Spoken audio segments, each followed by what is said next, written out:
My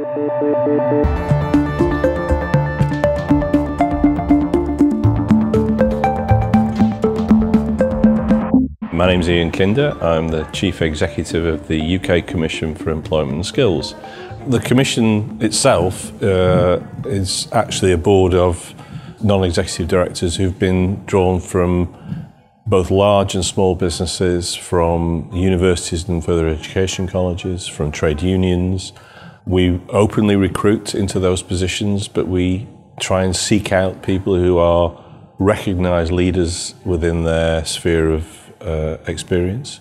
What's important is that they're not representing any particular sector or industry. They are coming with their own independent point of view.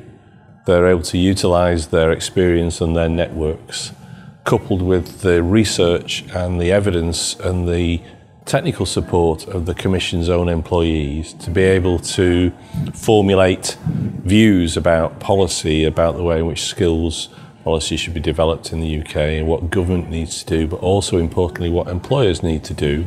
So they face towards government for some of their work, but also face back into industry and the training organisations and the skills infrastructure to influence the way people think.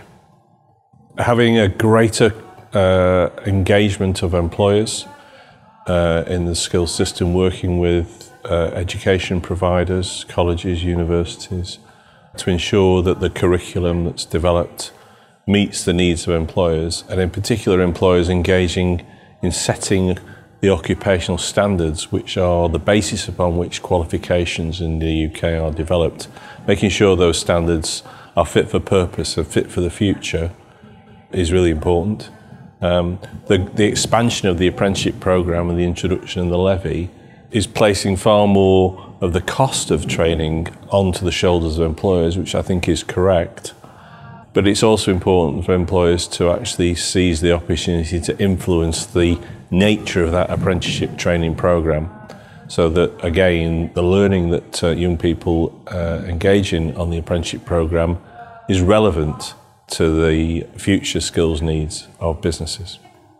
The UK Commission for Employment and Skills currently is responsible for running surveys which ask questions of employers about their approach to training and their future skills needs.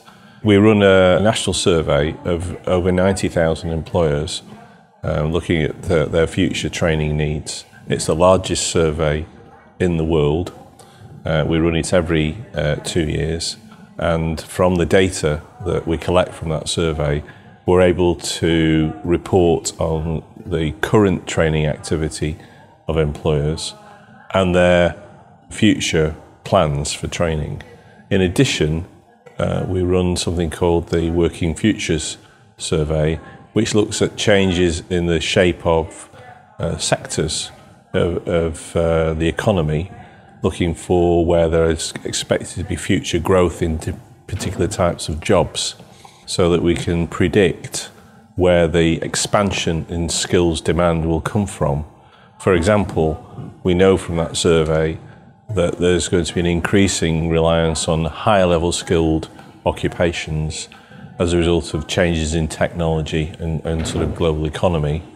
And therefore, people are going to have to think about the type of skills they developed over the next few years in order to be able to take advantage of those jobs when they become more prevalent in the economy, particularly in areas like professions, in leadership and management, but also in areas where there, for example, as an ageing population in the UK, there'll be a greater demand for healthcare services and care services, and therefore there's an expansion in jobs in those sectors.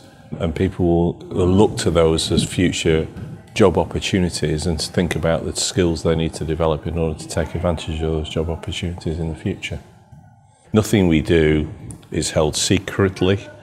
The Commission produces a large amount of research data and publishes research reports. All of our information is freely available on our website. We specifically provide cuts of data for particular types of organisations. So Although we run national surveys, we break the data down to geographic levels, at local authority level, at industry and sector level, and all that information we make publicly available so that other decision makers, other organisations thinking about their particular skills needs can use our data. And that's been a principle that we've applied across all of our work. All our advice and our recommendations both to government and to other organisations is all made publicly available, and we actively try and engage with organisations and debate what our data is saying, so we have a very open approach.